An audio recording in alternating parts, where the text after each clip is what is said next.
Hello and welcome to the Corollosphy podcast. This is episode 57, Working Between Worlds with Reena Esmail.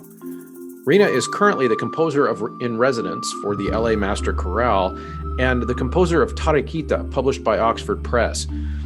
In this engaging discussion, I had the opportunity not only to help you get to know Reena, but also to get her perspective on many critical issues facing the classical and choral music communities. Over the course of this really engaging conversation, we are going to hit on the beauty of working with organizations that truly value relationships.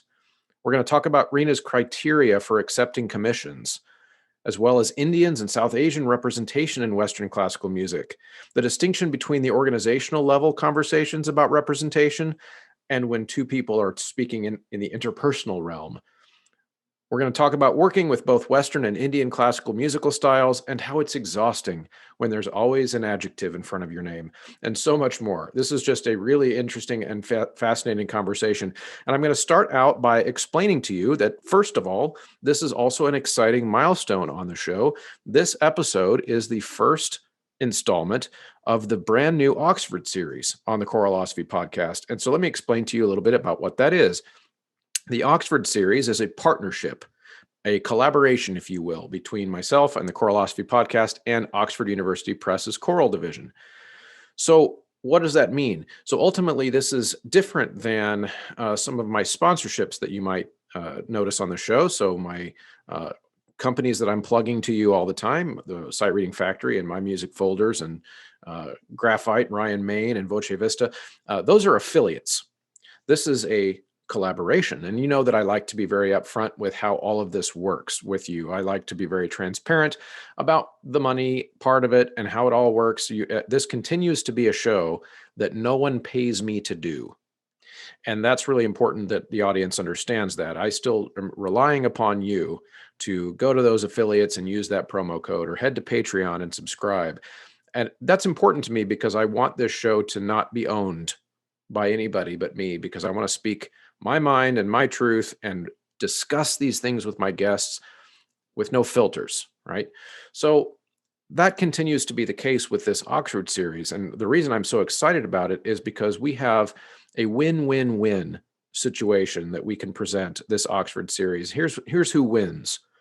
You win because the Oxford group and I are going to team up to bring you fascinating conversations with fascinating people with a bigger reach than I was able to do before, because they have access to composers and musicians and people from all over the world. So that's a win. It's a win for me because when we do these episodes on the Oxford series, they're going to help me plug them. So you're going to see different types of marketing for the Oxford series episodes, and they'll be periodical. Okay. And then, of course, it's a win for Oxford because they get to have the unique Corollosphy stylings to tell the story of their fantastic stable of composers. So I'm really excited about this going forward. Like I said, it's going to be periodical, which means just every few weeks or every 5 to 6 weeks, just kind of depends on the schedules of people. We're going to do one of these Oxford interviews, and they'll feel just like all the other episodes. They are just going to be to add that special layer of collaboration with Oxford. In the next few installments, for example, I've already got people lined up that are at the absolute top of our choral profession. And so I'm going to keep it a secret who we have coming on next. But if you know Oxford, you could probably make some guesses. We're going to have lots of fun on the Oxford series. Also, reminder, we have the Atlanta convention coming up April 9 through 11. I am so excited. There are still spots for you to come safely and join us in Atlanta for some in-person professional development. So head over to Corollosphy Con 2021 on Facebook, and you can find the information there and get signed up. And I hope to see you there. And as I mentioned a second ago, I am dependent on listeners for support for this show. So if you feel the need to compensate me for my labor in creating this show, and if it provides you value, the easiest way for you to do that is to buy me a coffee every month over at Patreon. Patreon.com/Corollosphy is a way that you can voluntarily subscribe to the show for as little as $3 a month. There's a $5 a month tier where you've got a hat or a t-shirt coming your way. There's a $10 a month tier where you can be a producer on the show. But regardless, it's a great way to underwrite the cost of the show to make sure that I can keep doing this for you into the foreseeable future. And thanks as always to the producers at Patreon, Ulrika Igrain Munoz Alarcon, Chandler Smith, David Kowalczyk, James Mock, Kyle Peterson, Michael Herron, Ryan Main, and Steve and Kathy Kakachik. Okay, everybody, I'm here with Reena Esmail, and Reena is a composer, and of course, I'm going to let her tell you all about who she is and what she does, but one of the things I'm really excited about is that we're going to, I think, be able to dive into some topics with Reena tonight and today that are broader than even choral music. It's my understanding that, Reena, that you are also an instrumental composer as well. Is that true? I am. That's where I got my start. Actually, choral music came later for me. So yeah. Okay, right. Yeah. So that's what I thought that was right. So I thought I'd lead in with that. So why don't you actually just tell us real quick, maybe the story of how that first choral experiment came about for you from your instrumental roots? Yeah, so it's interesting because as you can see behind me, I have my piano. I grew up playing the piano, and I really thought I was going to become a pianist. And so, I mean, really from there, I went the track of instrumental composing, went to Juilliard, went to Yale, places like that, I mean, even though Yale has a very strong choral tradition, the composition department in the music school is very kind of instrumentally centered. So most of my teachers were people who primarily wrote instrumental music. But what was really interesting is you can follow a very different trajectory in my life, which was that probably from the time I was in elementary school, I was always trying to be in choirs and then just like failed somehow. It was like either I would, go to a school, audition for a choir, and then leave the school before I was able to actually sing in the choir. Or the same thing happened with my church growing up. My mother is Catholic. And then finally, the first choir I joined was actually when I was a senior at Juilliard. Juilliard didn't have a choir, but I joined a choir kind of outside of Juilliard. And I went actually to audition for this choir with a friend who, I mean, we now know is Ola Yelo, who is a very famous choral composer. But at that time, whatever, we were just kids at Juilliard and friends. And they took him and they wanted him to come. So they took me just like, oh, well, she's the friend. Like, that's fine. We'll take them both. And he didn't go. And they were like, oh, gosh, now we're stuck with you, So that was my very first journey into choral music, which was maybe the opposite of what it should have been. But I think what happened for me is that choir was this place where I started singing and I started being in a kind of vulnerable place. I've never had training as a Western classical singer, any formal training. And so I feel like I was always just there to give my heart. And I think it was just a very different track than instrumental music, which I felt was something that I was always trying to prove myself at. And so, I come to choral music with a very different attitude, I think. Yeah, that's wonderful. Now, just out of curiosity, what was your initial instrument, I guess, that you had your training in? Like, so what was your primary instrument? It was mostly piano. I was very serious pianist. Yeah, Got yeah. it. Okay. Okay. So then could you take us first back farther? So Little Reena, Yeah. where you grew up, how music became integral for you. Yeah, so super, super far back. I mean, my mom tells me that apparently, like when she would sing me nursery rhymes, I would keep on asking her to repeat it until I memorized them, and then I would change the words, and then I would change the tune. And that was just a thing that I liked to do. And of course, you can imagine that a person who came from a musical family would immediately say, this kid is clearly wired like a composer. But my parents just thought, oh, I mean, every kid must be doing this, and later on in life, when I wanted to know a song, like I was super into Broadway, if there was a Broadway tune that there wasn't the sheet music and we didn't have the internet back then where you could just look up anything, I would just write the sheet music myself, and people would my parents again were just like, oh, people must just do this. And finally, it was like when I went to an arts high school, my theory teachers there said, okay, no, not a lot of kids are doing this. This is actually a very particular talent. Maybe you should really study this. But I think I was always using my creation of music. I always thought music was more than just what was written on the page. But when you don't come from a musical family, you don't know how to articulate that. Yeah. Okay. So yeah, that's interesting because I always I haven't talked a whole lot about my show about those early years for me, but I was raised by a elementary school music teacher. Yeah. So like the idea of not having language to explain my musical ideas is foreign to me in the same way, which is interesting. Just those kind of different perspectives of where, you know, growing up in church, I had Yeah. my mom sitting right next to me pointing at the notes and like, from as far back as I can remember. So yeah, I'm always interested in that with my guests, just to kind of hear, you know, we all love this thing, this idea of sound waves wiggling around in the air and other people hearing them, and what was it that made us love it? Because there has to be, I've had teachers in the past that have said, if you have to convince someone in your life to be a musician, then they shouldn't be a musician. Yeah. It's like, if you can do anything else, just do that other thing. Yeah. Definitely. Yeah. Absolutely. Absolutely. And so, okay, so we got the a little bit of the background now. So we're talking about as we get into your adult life and your career as a composer. I know that right now you're working with the LA Master Chorale. Is that I true? am. I Composer. am. I Okay. love working with So them. tell me about what that means for you. So what is that? What does your job for them look like? So it's really interesting because I think the artist in residence position has been filled by so many different kinds of composers, and it's a 3-year position. And so, I mean, it can kind of be whatever you want it to be based on who you are. And so for me, as a composer, you're always on the outside of an organization. You drop in for like a week, maybe you have your piece premiered and then you leave. And I wanted the opposite experience. I wanted to actually really know what went on. So I'm in the beginning of my first year, which is obviously the weirdest year to start a position as an artist in residence ever, because there's no concerts and it's just a very odd situation.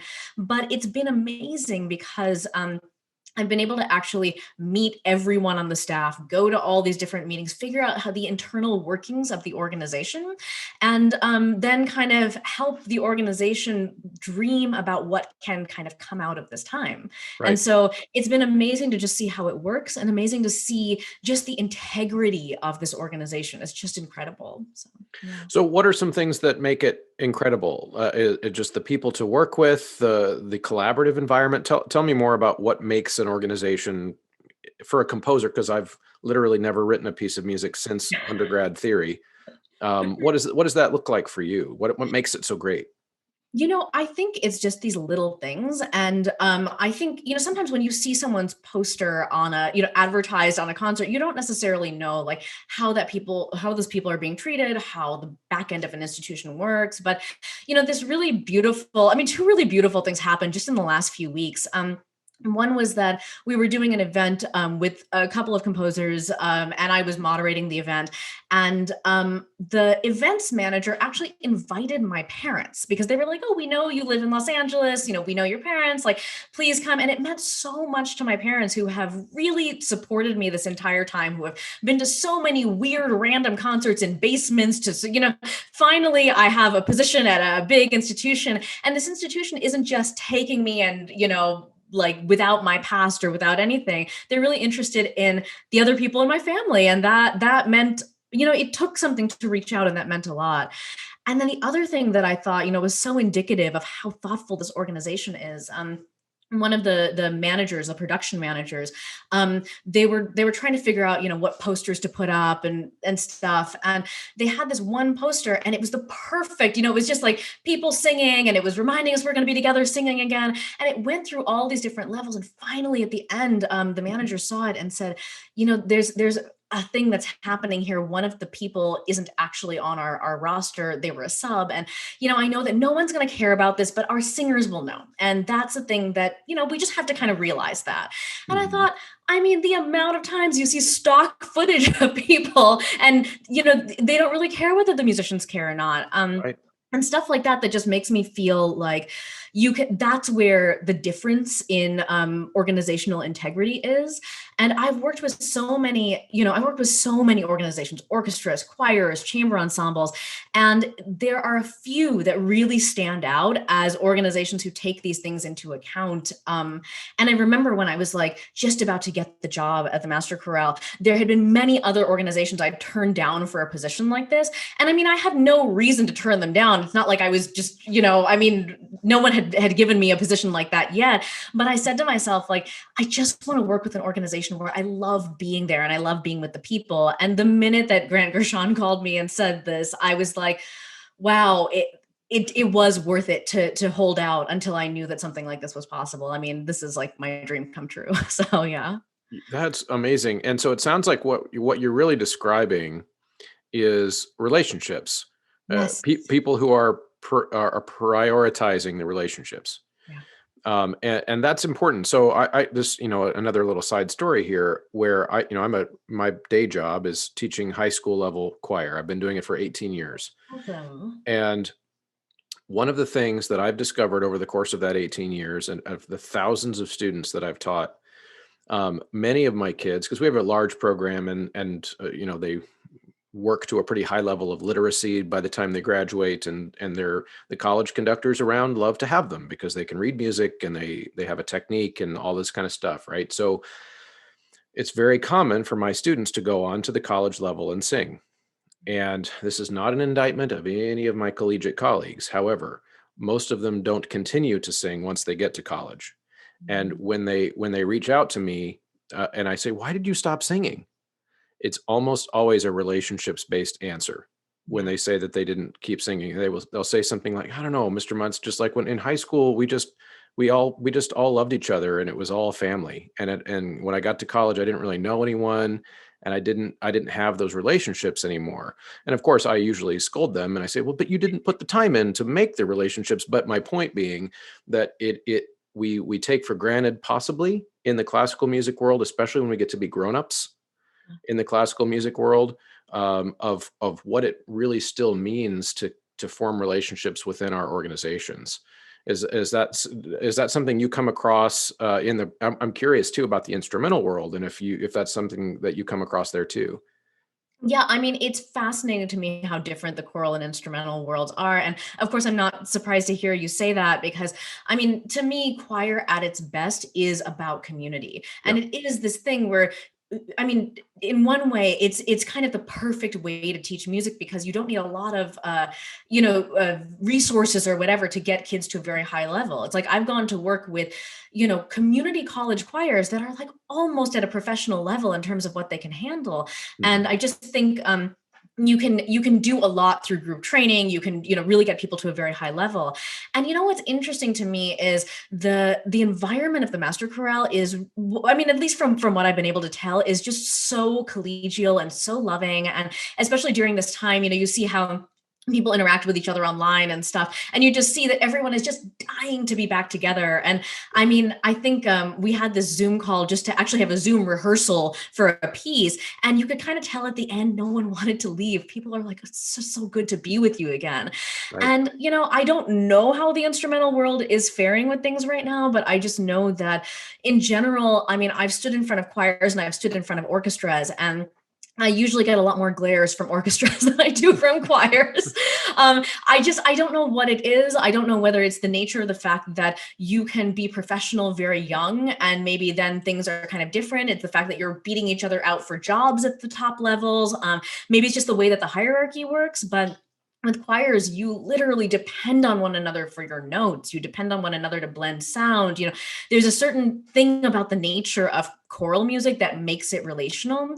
And I mean, I'm still trying to figure it out, but you're right. There's a really marked difference, which is why I love working with choirs.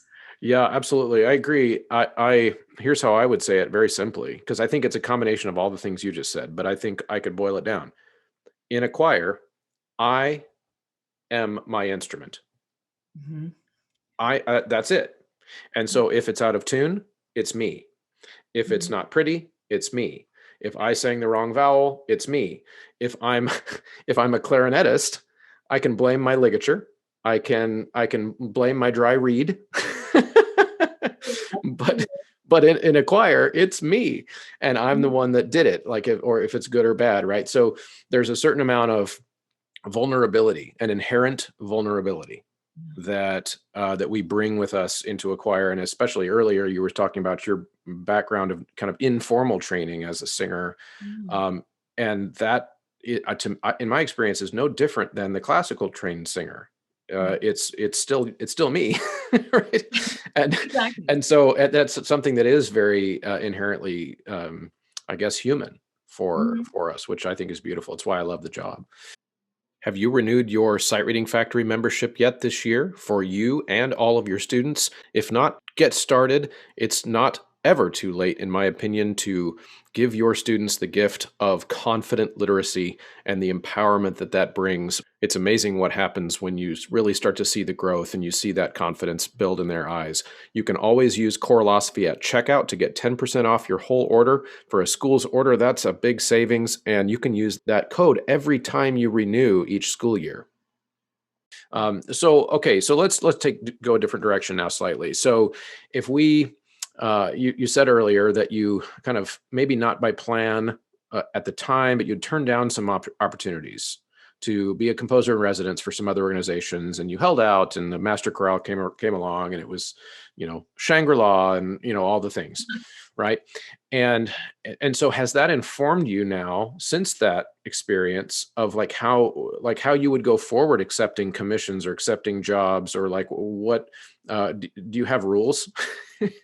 I do. I do. I mean, it started out where, I mean, you're a young composer, you just take everything that comes your way. And that's not a bad thing when you start out, like, yeah, I've written pieces for like random combinations of instruments that will never see the light of day. I mean, I just had to pull 10 pieces out of my catalog because now that people are trying to find my music, I'm like, oh God, I don't want people playing this weird stuff. Like, I'm going to get it out of there. Oh, yeah. So I have some dark pieces that just should never see the light of day.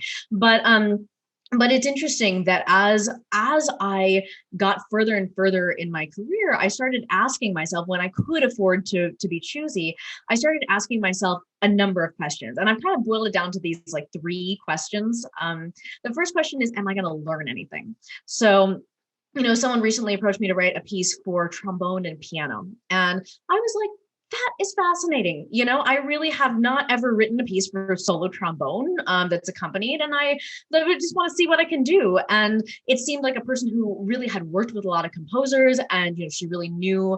I thought she could teach me a lot, and I thought, okay, that's very, very interesting to me. I can really learn something here. The second criteria is, do I want to establish a relationship with this person? Do I have one? Do I want to kind of take the next step in a relationship? And that doesn't necessarily mean that I only take commissions from people I already know, but I just kind of look to and see, is this a thing where I could see this forming into something really deep? Because I think, when you're trying to establish your voice, it's not like I just have my voice in a vacuum and then, I just inflict it upon performers. I mean, performers actually help me understand what my own voice is. And so, for example, I work with this chamber music ensemble in Los Angeles called Celestina Music Society. And I wrote a commission for them in the pandemic that they recorded, separately from one another. And the only way it was possible is because I know them and I've worked with them for years, and I understand how they relate to one another, and they understand exactly how my music works, right? So we were able to take this crazy leap because we actually knew so much about one another already. But then there are sometimes people who I'm meeting for the first time that I just really get a sense like this is going to be something that's the beginning of something really big and beautiful. And that's a thing that really pushes me forward. And then the third thing, and this is just, it's going to sound so weird, but it actually kind of works every time, is when I'm talking to the commissioner, am I hearing music in my head? And Okay. it's kind of started, it's such a funny story because the conductor of San Francisco Girls Chorus, Valerie Saint Agathe, she's incredible. And she asked for a piece from me. I think it was a couple of years ago now. And I got on the phone seriously just to say no to her in person because I just knew it wouldn't work in my schedule. And the minute she started talking, I started hearing the piece. And I was like, oh, okay, it's going to take me maybe like a few weeks to write this piece because I know exactly what it's going to sound like. And that was maybe the craziest instance of that. But I mean, even I'm writing a piece for Seattle Symphony. And again, the minute I got on the phone with Thomas Dausgaard, I started really hearing what the piece could sound like. So just having that kind of relationship and the inspiration through that relationship, it just, I have a sense of these things, I think. So, yeah. That's wonderful. And if I missed this earlier, I apologize. But where did you grow up? So I grew up in Los Angeles. I'm living in my own Oh, hometown. okay. All right. So I think maybe the Juilliard thing threw me, like maybe I was thinking East Coast or something. So you grew up there, went away, saw the world, and came back. Yeah, 13 That's years later. Exactly. yeah, Yeah. that's wonderful. Okay. So what would be you mentioned earlier, like a group knowing what Rena's music, how it works. How would you so what is your music like? If you had to describe it to someone, maybe even, you know, briefly, how would you describe what you do musically? Yeah, the best way I think I can describe it in words, and it's the hardest thing for composers to describe their music in words. But I mean, I work between Indian and Western classical traditions. And so each of those traditions has different things that they do really well. And because they're actually, frankly, very different from one another, I mean, they both have kind of like scale type of systems, they both have rhythm systems. But other than that, they just emphasize really different things. So Mhm. Indian classical music emphasizes, melody, and then like very specific kinds of rhythmic things. And then Western classical music, because of notation, does counterpoint and harmony in a way that Indian classical music just doesn't. And so there are these different. It kind of starts with those elements and it draws them together in different ways. So I would say it's kind of a blend of parts of Indian classical music and parts of Western music that have eventually just synthesized into like a single style for me. Okay, so it's like the fusion cuisine of music. Yeah, exactly. Yeah. Okay. All right. Great. So, in fact, I noticed on your website that you have, when you have the catalog part of your website where people can see different pieces that you've written and where they can buy it and all that kind of stuff, you have a Western classical section, and then you have your choral section, but you also have your Indian traditional section, which I think is really awesome. And it's of course helpful when you're navigating your website, but it also kind of helps people understand that you're conceptualizing these things, as not only, it sounds like, just, I don't want to put words in your mouth, but it sounds like thinking of them as two separate things, but as two separate things that can live together.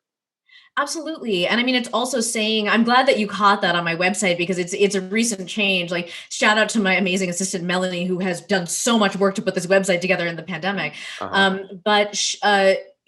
Before it really used to only be Western classical music instruments. And then I thought, no, I want an Indian classical singer to be able to go to my website and see a section that is pieces that they can perform. Like, I want Uh-huh. a sitar player, a tabla player to feel that it's not just like, oh, I've got to fit into something else. It's like, no, there's something really for me here. And I mean, I take that very seriously because, I am both of these cultures. So I'm not like doing something from my culture and a foreign culture. They're both my culture. And I don't want audiences or performers of either culture to feel like they're the lesser ones. They're both Right. equally important. Right. Yeah. In fact, I'm glad you bring that up, because that you are both cultures, and I'm interested to know what you think, how you think of that in terms of identity, because you grew up in LA, as you said, and so musically, then the Indian classical, or the Indian traditional styles or classical styles in India that you now write with and write in, did you have to seek out that knowledge living in LA, or was someone teaching that to you growing up? No, so I actually didn't formally learn Indian classical music until about 10 years ago, I would say. Okay. Um, so I grew up completely in Western classical music. And for people who are Indian who are listening, my mother is from Goa, which is a part of India that was colonized by Portugal. And so because of that, she had Western classical music in her family. And so when I started expressing interest in music, of course, like the first thing she taught to do was to give me guitar lessons and piano lessons and stuff like that. And so, I mean, and then my dad is Muslim, and he didn't really learn music. And so it took me a while to find my way to Indian classical music. And to be honest, it just became this thing at a certain point where I realized that I was not making music with people who shared my culture at all. So it's like I had to choose between my culture and then my career. And it was fine, and it's fine when you're young and you're just learning and it's great. But there was a certain point at which I was like, okay, well, I am an Indian woman. I grew up bilingual. I grew up in an Indian immigrant household. Mhm. And what does that mean for me? How is that in my music, and how does that allow me to build relationships? And so I started just meeting people who were musicians who were Indian women, but then they just did another kind of music. And so that's how I found my way into the music, and eventually, found my way to India to literally study this stuff in the culture that I'm from. Okay. All right. So that's interesting. Then if you think about it kind of in the reverse, in the sense that you are in many ways, in every way that matters, now again, trying not to put words in your mouth, an American, Yeah. but who has these kind of, just to use the language of the last 5 or 6 years, intersecting identities, Yeah. where you can't just like pull it apart and have it be one thing today, and like today I will be Indian, and tomorrow I will be American again as I go get a hot dog. Like, it just doesn't work that way. Right. And that's sometimes on social media, we have to speak of things that way, because you can only put a blurb about something on social media, but it doesn't map very well onto the real world. And so I'm interested in kind of how you think about Indian people in kind of in Western classical world music, but also in Indian classical music. And are there a lot of people who do what you do, in the sense of like kind of working between those worlds? There are a few who precede me. There's a wonderful composer named Shirish Korde who, I think had he just been in a different position, or had the world been in a different place, I mean, we are very similar in how we work.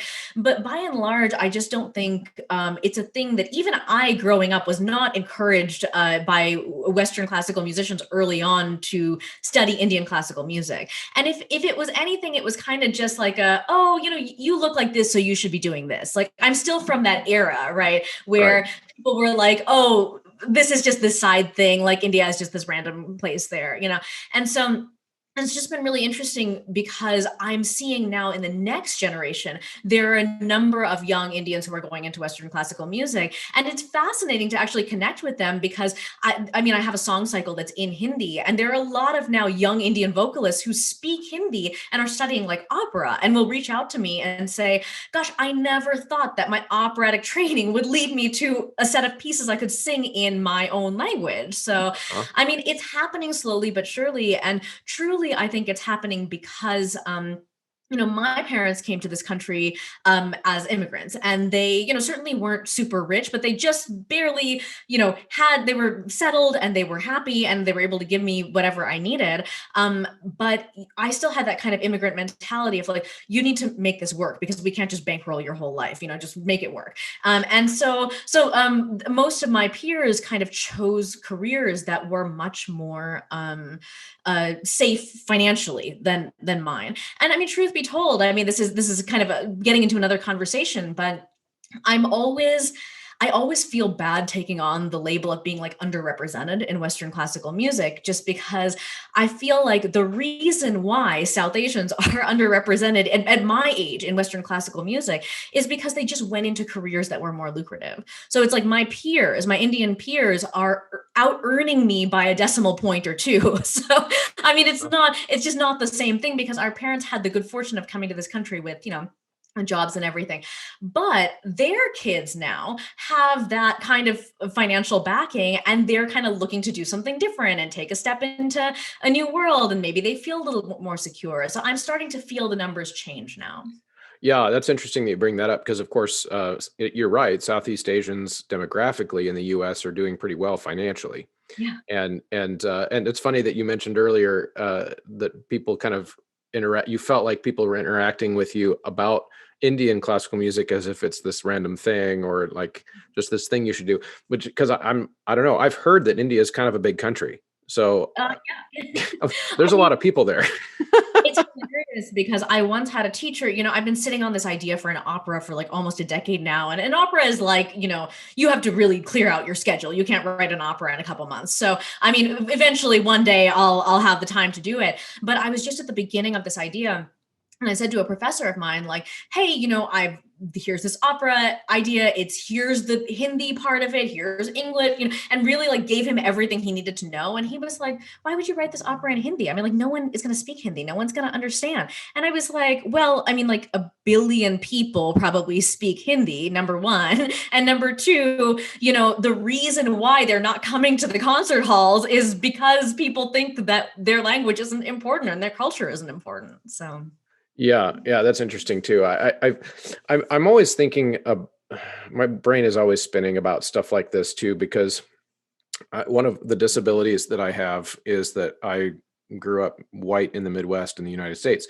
So I don't have, which, I'm not ashamed of that in any way. I just, when I talk to people who have these different kind of intersecting identities that I, think, just to put it in perspective, I was raised in a town.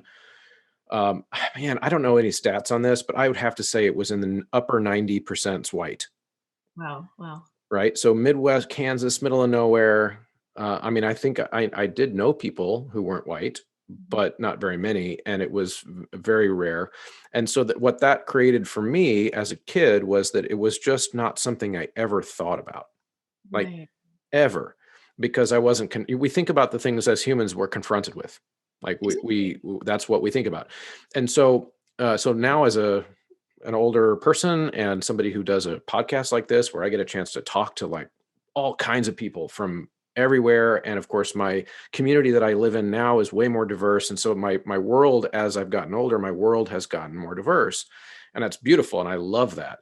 But it also gives me that perspective of being able to look back and remember what it's like to not know anyone who doesn't look like you and doesn't have the same cultural background. And of course, maybe even like for you growing up in LA, you probably maybe don't have that experience regardless, because LA's, always been diverse for decades. And I am really excited to tell you guys about mymusicfolders.com. Of course, there is the Resonant Singer's Mask, which is making a lot of really high quality singing possible right now during the pandemic, and it looks like we're going to need them still for a while. So make sure you head over to mymusicfolders.com and grab your choir a set of those. And then while you're there, especially as things return to more normal, you might find all kinds of other things that you need. Your choir folders, mymusicfolders.com, obviously, it's right there in the name. But then there's also mychoirrobes.com, which is a partner website where you can get really inexpensive and high quality choir robes, which is a non-gendered solution for your choir uniforms. And the beautiful thing about this is when you're making a purchase for your entire school, you can enter Corollosphy at checkout to get a 5% discount, which on a school-sized order, that's hundreds of dollars oftentimes in savings. So I recommend you head over to mymusicfolders.com and or mychoirrobes.com and use Corollosphy at checkout.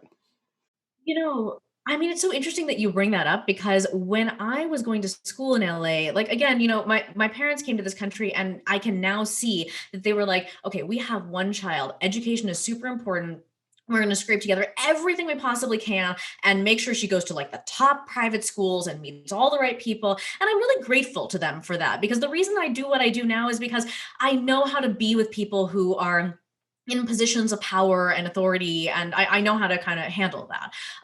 But at that time, I mean, this is not true for the schools anymore, but at that time there were still majority white people at those schools. But you're not looking at yourself in a mirror, so you just kind of think that you are whoever is around you. And Right. I remember the first time, maybe it was like in like 8th or 9th grade, where someone said, hey, we want you to do something because like you're a person of color. And I was like, what, who, me? No, I'm not. I don't know what you're talking, and you just feel like, oh, someone's asking you to do something because you're like, there's something about you that they might feel is less. And, I mean, now, I mean, there's such a variety of thoughts about it. And some people wear it like a badge of color. But for me, I remember that first time hearing that word thinking, is this going to make you treat me like I'm less than you? Is this, because I really at that time just thought, okay, being white is like the way to, that's like the right answer, Right. and that was hard. And I mean, I kind of had to learn to embrace my own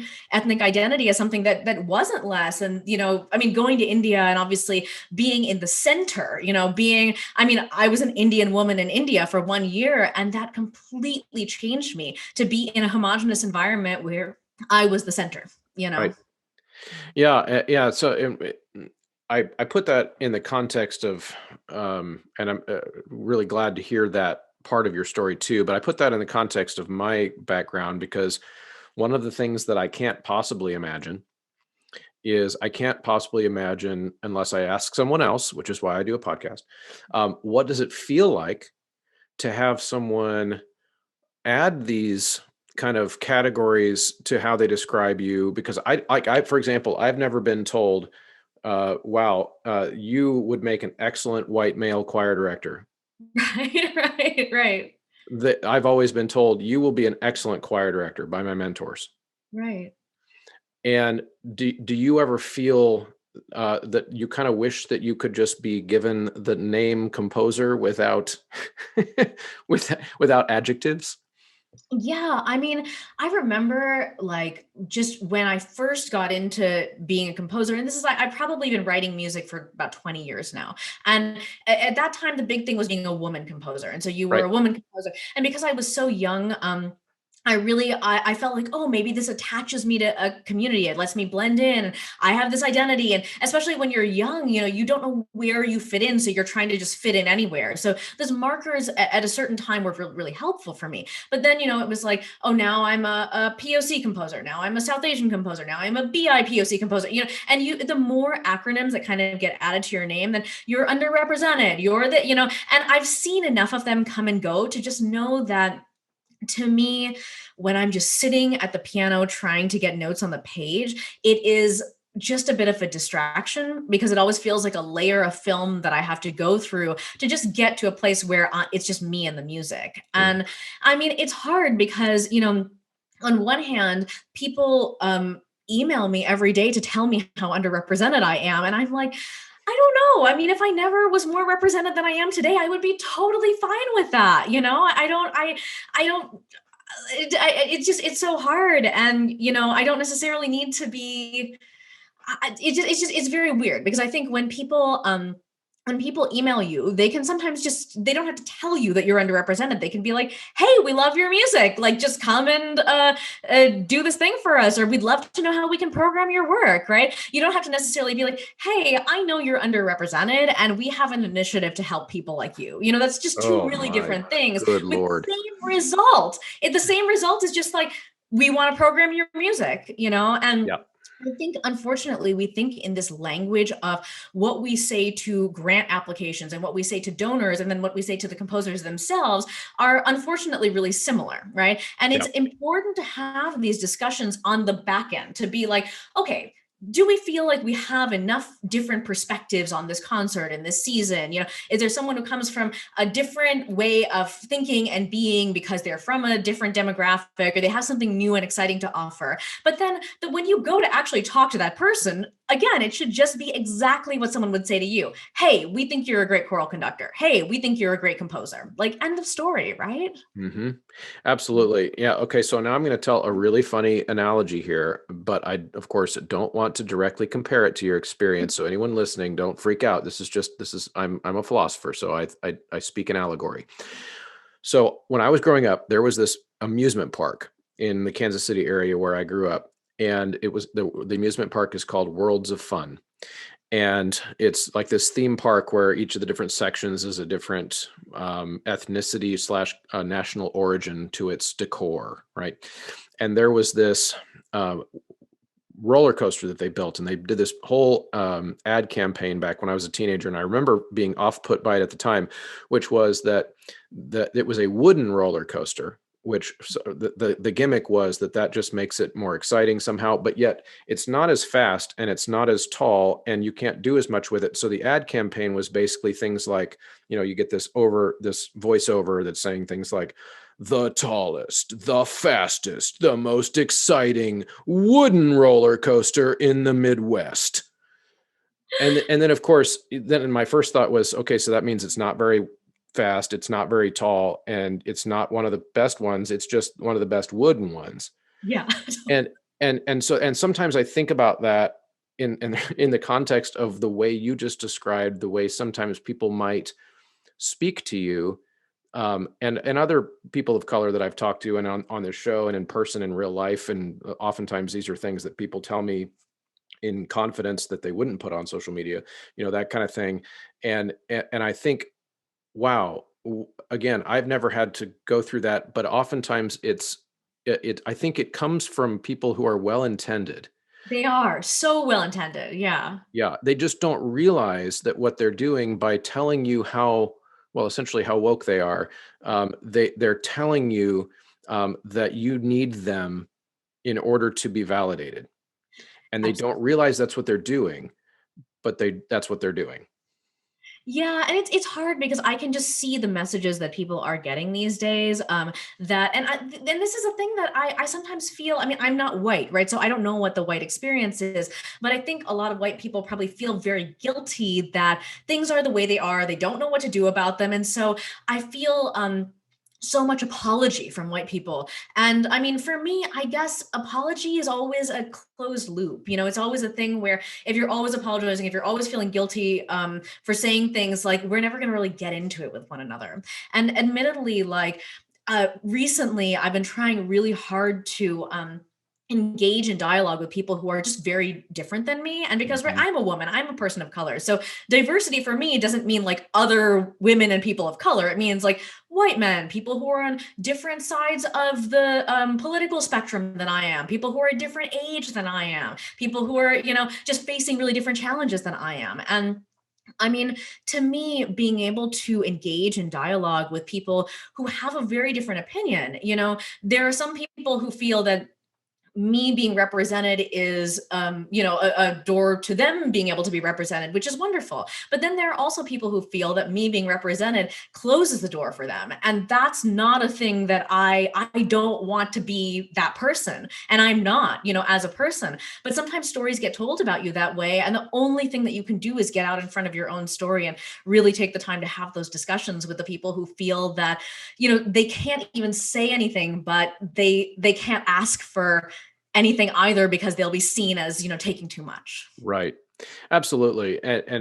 But I will throw an aside in there, which is that I'm really glad that I could fulfill your diversity checklist for the week, because I'm super white, super straight, and super male, and super Midwestern, and I have a beard. That's great. Yeah. So like you've done your good deed. Yeah, I will check that off. I just have a checklist right there. I'll just check them all off and we'll be set. Now I'll just only associate with people of color who are women. Right. So, Yes, yeah. you've earned your points for the week. So, here's the thing. I feel like you said, and it seems like you see this as well, which is that these comments do come as well intended. They come as I really like how you said where oftentimes maybe white people see the way the world is and they see the inequities, which I do too, but they don't know what to do. And so I want to share this with you and see what you think. What I've decided to do when I interact with people, and you might have already picked up on this, I feel like because we're both human, I know, even if I don't explicitly ask you, that I know that deep down what we all want is we wanted to be treated like equals. Yeah. And so I'm not gonna pander to you. I'm not gonna kowtow to you. I'm just gonna talk to you like I would anyone else.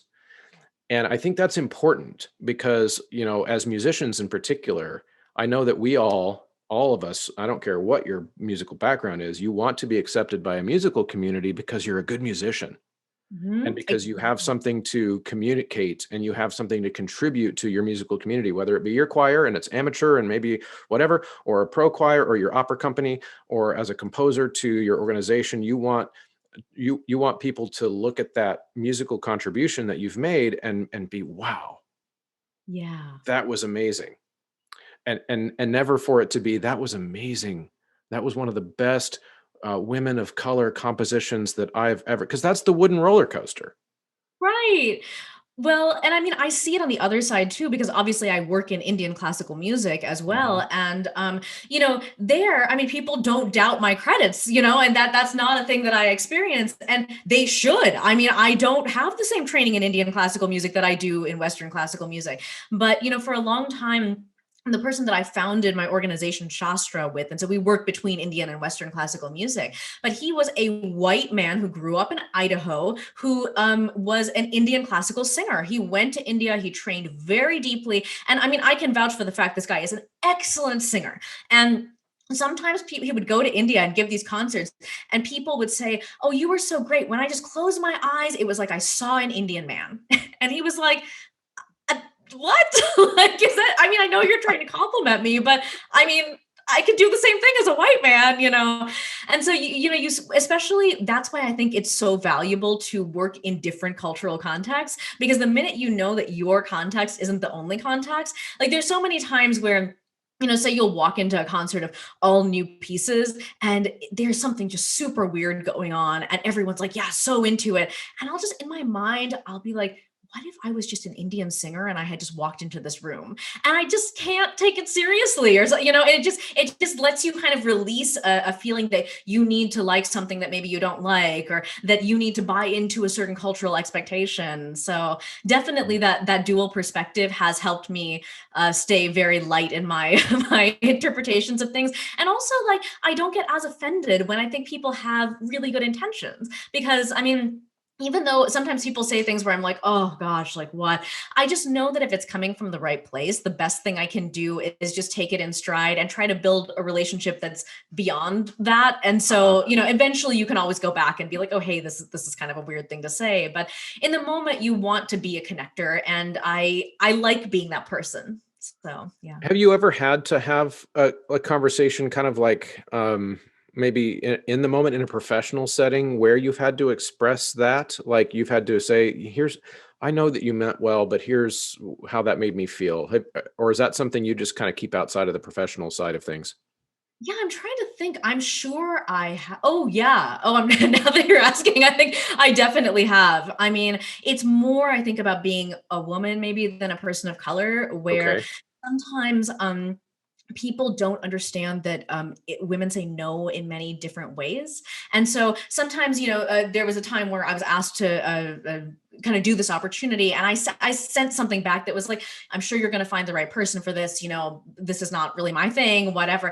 And they kept on pressing and pressing and pressing me. And I did finally have to go in and have a very, very uncomfortable discussion with the management to just say, hey, like, that was not okay. And you can't just keep on pressing me to do a thing just because you think I would be the right person for it. You have to realize that it's very hard for women, especially in positions of hierarchy, to come out and be like, no, I don't want to do your thing. Like, I am not interested.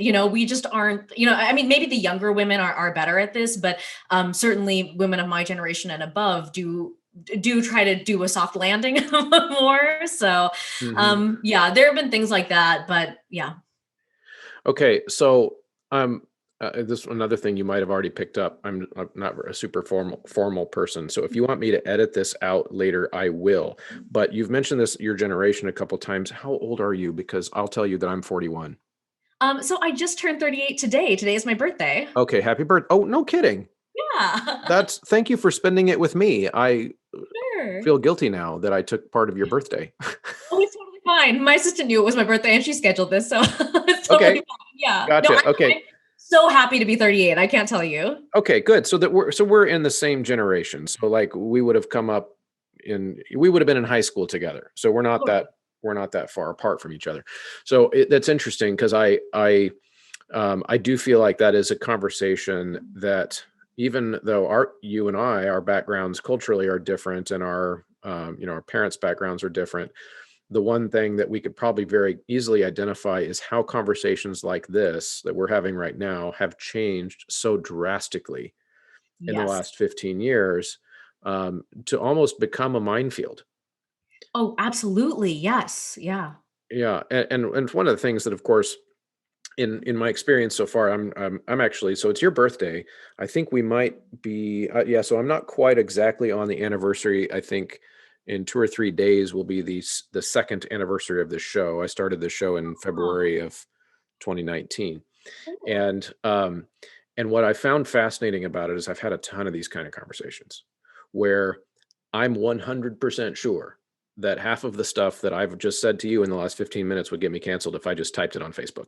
Totally. Absolutely. You Yeah. know, but in a podcast it's different because because this is, of course, just a conversation like between two people. And in a conversation, if we were sitting in the same room, we could have a very similar conversation to what we're having right now, and it wouldn't result in that. And even with the most kind of dyed in the wool activist types, you can have a conversation because you can again see each other as humans. You can look at some body language and some facial expression, and more importantly, we've been talking for 50 minutes or so, and there's a context that you can put Exactly. the entire conversation in. And of course, you and I grew up in a time where that was the only way we could talk. Yeah. It was our Exactly. only choice. It was our only choice. And so, one of my passions is helping kind of spread that old-fashioned conversation through the newer medium, which is the internet and putting things online and whatever. But I think it's really important because ultimately, we all want the same things. I want you personally to be successful and happy and healthy and have all your music that any time that you ever dreamed of get performed by anyone all the time for the rest of your life. But I also hope that any other young kids who might be of Indian descent, or maybe they're, like you said, your father's a Muslim, and anyone of your background who isn't you, but maybe there's someone who has a similar background to you, I want them to have the opportunities also. Exactly. But Yeah. I feel like we unless we have these kind of real conversations, we might not actually get there. We might not be able to make it better. Yeah, and I mean, it's interesting because I mean, to be honest with you, it's a really interesting thing to be a South Asian in Western classical music because Mhm. look, I'm not white, I'm not black or Latino who, have been there's such bigger numbers of those two demographics in the country than us, and there's a much more like complex history there. And then I'm also not East Asian because there are many East Asians in Western classical music, right? So I'm strangely like a minority of a minority, but I'm also brown. So Mhm. because of that, I can kind of see things from a variety of angles, and I feel like I'm always seeing things through this prism of like, certain people will confide certain things in me, other people will confide the opposite things in me, and then I'm just like in my head trying to piece it all together and say I can see how all of these realities are true. Yeah. And just having to sit with the reality of like, someone who is just in a very small town who maybe feels a certain way, someone who's from a very big liberal city who feels a different way, all of those realities are objectively true to them. And when I just put them all together, on one hand I'm like, oh, it's amazing to have this beautiful like multidimensional perspective, and on the other hand I'm like, oh my gosh, how are people going to see these things about one another without actually knowing and conversing with one another?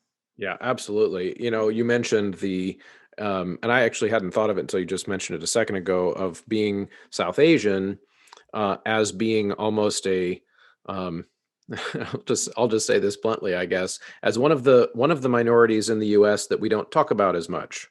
Oh, Right. totally. So we talk about the Black community, we talk about the Latino community, and in the context, we usually have conversations in that realm about immigration, other types of things.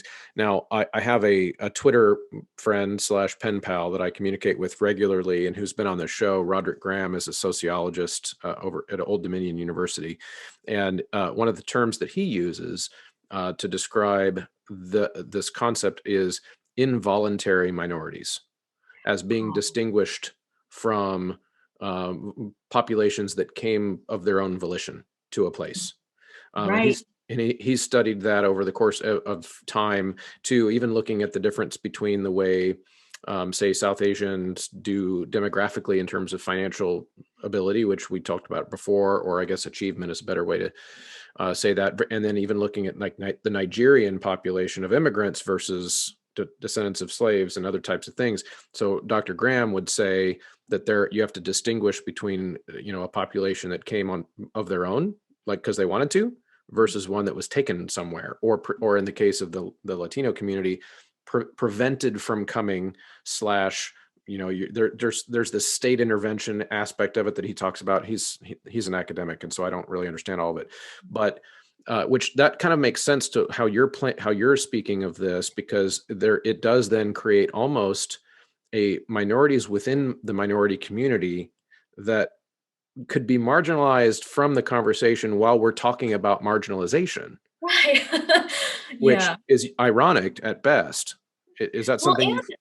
yeah, no, you're totally right. And actually, that's a great way of thinking of it because I haven't really had words for it before. Mhm. But, absolutely. My parents came to this country with between the two of them, they have basically the equivalent of 4 master's degrees, and my mom had applied to all these other countries and the US just took her first. Like that's why she came here and, met my dad. But they were both people who were welcomed into this country. And I will say that it was because they came in the 70s. I mean, many of our relatives who had tried to come in the 90s and 2000s and stuff have had a really different experience of it. But, certainly my parents were really wanted here. They came here with steady income prospects. And so, of course, it's a really different thing. And so then I feel a little bit, it's not even that I feel guilty because it's not necessarily my fault, but that people put me in the same category as people who just have not had opportunities because they've been literally discriminated against, and that is a very different thing. And I should not be getting those opportunities. In all honesty, they should go to people who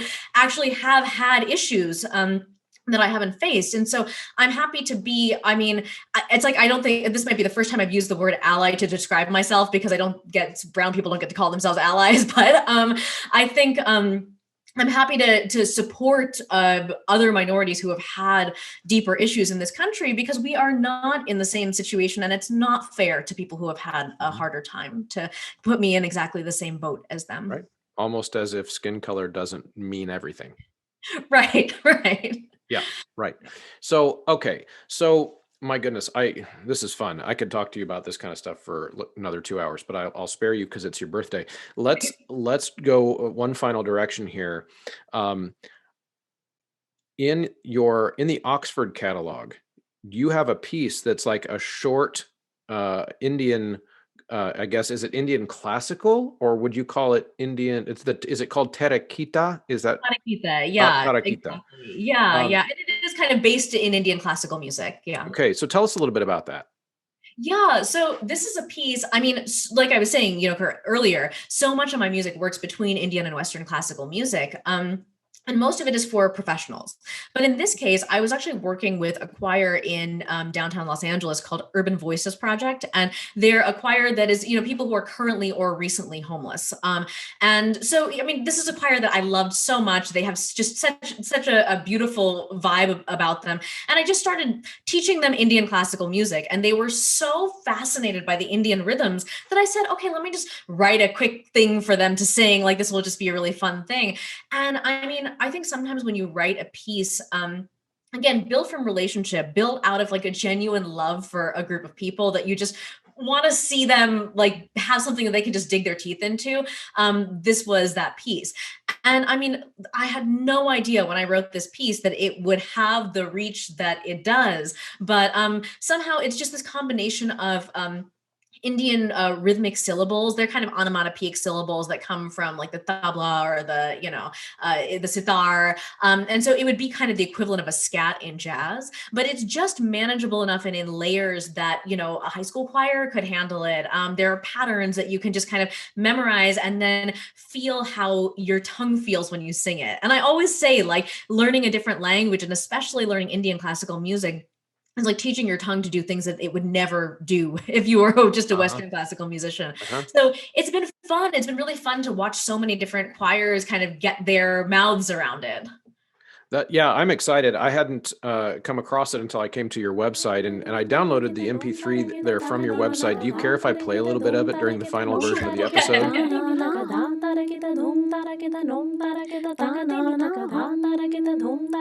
Tagadimi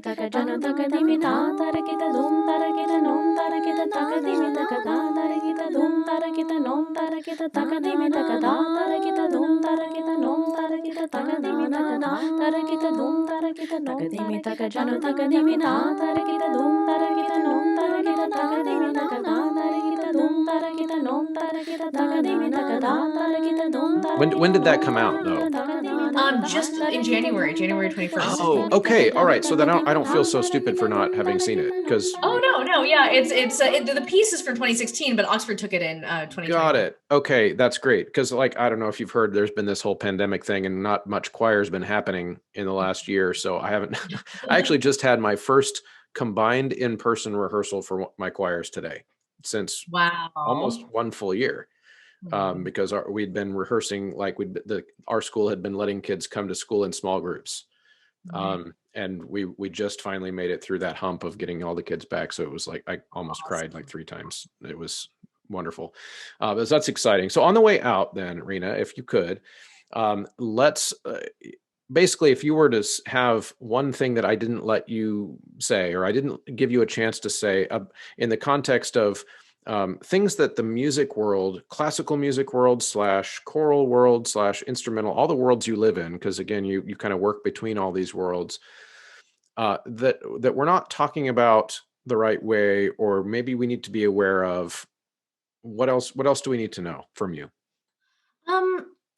I guess there's so many things that I could say, but maybe I guess I'll end with, you started the show actually with one of your first interviews was Dale Trembor, who is a really good friend of mine, and someone who I just think, as far as being like a thought leader in our field, she just nails things. And she wrote this beautiful article called Congrats, that's kind of about how we should be thinking really deeply about certain things on the inside and then portraying them just as kind of the way things are on the outside. And I really think that what we need to see, rather than all these efforts of virtue signaling and things like that, is just normalcy of different voices being included. Just that's just a normal thing. Mm-hmm. And I think sometimes you do have to fight really hard to find those voices, because if they really have been marginalized for all that time, and they haven't been cultivated over generations, that's going to take some serious cultivation. And so, do all that work on the back end. But I mean, there should just feel like there's an inevitability on the front end to say, hey, here's this really cool thing we found, and Dale describes it best in that article, Congrats. And so I would just suggest going to that and reading it. I recommend it all the time. Yeah, and I would suggest to people reading all of Dale's blogs. In fact, the reason I had her on the show when I was starting the show was one of her blogs. I came across one of her blogs, and it's like, I have to talk to this person because that's so important. So yeah, that's really good. And I think that that's something that I'm passionate about as well. It's like, yes, on an organizational level, we explore all of these aspects of equity and inclusion and trying to figure out how to make those things normal, right? And each organization in their own little context is going to be different. There's not going to be like a one size fits all to make that happen, Right. But the way we treat people on an individual level doesn't need to then take on that same lingo / focus and almost obsessive focus on those things. Because ultimately, when it's just you and I talking, we're just two people. Yeah, and the research kind of shows there's this amazing book by Jonathan Haidt called The Righteous Mind, mm-hmm. and it's fascinating. It's really just fascinating because it's talking about moral psychology. And one thing that he says that is scientifically proven is that focusing on our differences actually breeds more racism, sexism, whatever, when we talk about how we're different. Focusing on how we're alike, and then seeing our differences as just, really interesting ways to kind of ornament that fact that fundamentally we are much more similar than we are different. When we focus on those core similarities, we actually do build a sense of community that then can support much deeper and much more uncomfortable discussions, I would say. And so we have the evidence, we have the scientific evidence that that's true. And I think we just maybe need to move to a place where that is really the normal way of doing things, instead of always just highlighting these people are like this and these people are like that. I mean, we're all musicians. We're all classical musicians who might have the same, training. We, choral musicians, most of us read music. We know the same pieces. Like, there's so much to connect on, and let's start there. Absolutely. Yeah, I've read it. It's a fantastic book. The Righteous Mind, The Coddling of the American Mind is fantastic as well. Oh my gosh, I love, yeah. I'm Yeah, just that's such a some, yeah, fan. great stuff. Great stuff. And an interesting experience that I had, I'm a parent as well. I have a 12-year-old girl, and when she was 3, she encountered a young Black girl playing in the sandbox at the playground in our neighborhood. And she came back, and of course, she's new to full sentences, at age 3, and came back to the house so excited that she met a new friend at the sandbox. And I said, "So, oh, that's great. So, why did you like her? What makes her your friend?" And of course, at age 3, her instinct is to first, and this goes back to the psychology that you just discussed. And I say this because I know that this has been proven. Her instinct was to find what was the same. Right. So, and her response to me was, why she became friends with this girl is because we both had a ponytail. Right. That's crazy. So her instinct was to not focus on what's different, like our skin is different, right? She didn't talk about that. Wasn't her instinct. That has to be taught to you later. Yes. To Absolutely. look for those differences later. And again, and I love how you said this earlier, where it's not that we don't know the differences or can't appreciate them. Those become, in that context, those differences become these like amazing things to have a conversation about. Exactly. Step 1, we acknowledge how we are both human and we are the same. And then Yeah. step 2 becomes, oh, but like your family ate this food when you were growing up. What's that like? And then we get this profound curiosity about our fellow humans that then causes these conversations to continue to happen. So I think that's, just beautiful. So tell us, this will be your last thing, I promise, and then you go have a birthday party or something. Um, Upcoming projects and things for us to look for from you, especially on the choral side of things. Like where will we be able to find stuff from you next? Yeah, so I mean, there are some kind of normal times things coming up. I have a commission with Santa Fe Desert Chorale coming up. I actually have a huge mass for the LA Master Chorale coming up in future seasons. So there's certainly a few kind of big things that are on the horizon. But there's actually, I'm really excited about a project that's coming up very soon with Conspirare called the Quarantine Madrigals. And so this, again, born out of relationship, a wonderful singer from LA Master Corral messaged me on Facebook at one point. It was like, hey, I just want, I'm here, I'm a chorister, I'm by myself. I want something that I can kind of sing with myself. And so this idea was born where she's actually also a poet, wrote these little haikus that kind of go from the break from society, kind of deep into isolation and back, to that moment where you start to see people again. Mm-hmm. And, I'm kind of written as madrigals, and they're different voices, right? But they're designed so that you can record them as one person. So to me, it's like, this is something that singers who are wanting that choral experience can actually do by themselves in a telephone style with friends, in 4 corners of a room, like however you want to do, however you want to make it happen. It's very flexible. So Conspirare, starting on March 15th, we'll be releasing them one every week, and other choirs can kind of join along and do the madrigal thing with them. So we're really excited about the Quarantine Madrigals. That's really exciting. That's very cool. And I can imagine a world where even 15 or 20 years from now, when we don't have to do music like that, we might anyway, just as an homage to this history. That's what I'm hoping, because I think as a composer, I mean, in a way it's stressful, but in a way it's amazing because you're being asked to respond to the time as the time is happening. But then also because, I mean, okay, if this was like, say, a war or something, you would be, maybe displaced and you'd be so stressed and you wouldn't have a way to kind of just be in your space. But because the nature of this pandemic is that we're all just stuck in our studios, we actually do have that time to kind of process these things. So this was my way of processing my own feelings about how things are going right now, I guess, for lack of a more descriptive way of describing it. I'm excited to see where the trajectory of my pieces go, because I mean, TaReKiTa, that was 5 years ago. I could never have predicted it would be where it is now. So, I mean, who knows what will happen? We'll check back in 5 years, right? Yeah, absolutely. Absolutely. Well, thank you so much for spending an hour of your birthday with me. I'm flattered, and my audience, I'm sure, is appreciative as well. Oh, it's so nice to meet you and so great to have this discussion. Yeah, thank you so much. Thank you so much for sticking around to the end of an episode. If you made it this far, I'm assuming that you got something out of it, or you enjoyed that conversation, found it engaging, found it added value to your life. And if that's the case, help me out. Share, like, subscribe, take little clips off of my YouTube channel or Facebook page and send them to a friend. Anything that you can do to help me engage an audience and help me not have to pay Mark Zuckerberg money from my tiny little Patreon page to that multiple mega billionaire.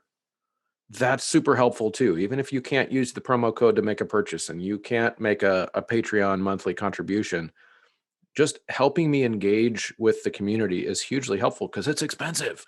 So that's something you can do. And then if there's a podcast app that you use that will let you leave a rating, that's super helpful.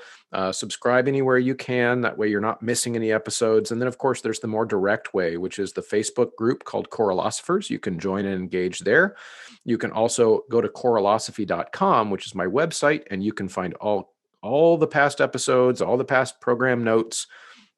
You can find a form there where if you hear something on this episode or on any other episode that you'd like to respond to, whether it be just directly to me with no social media intermediary, you can do that through the website. You can also say, oh, I heard this idea on the show that really either rubbed me the wrong way or it required some kind of a response. And you can even just begin a dialogue with me there about coming on the show to discuss that. So there's all kinds of ways to continue to make this more and more of a true conversation and professional development opportunity for the choral community, because that's ultimately what I'm hoping over the years to create. We're 2 years into this and it's really evolved a lot. And so I appreciate those of you who stick around to the end of these episodes. We'll call you the diehards, and feel free to reach out, ask questions, and keep listening. Thank you so much.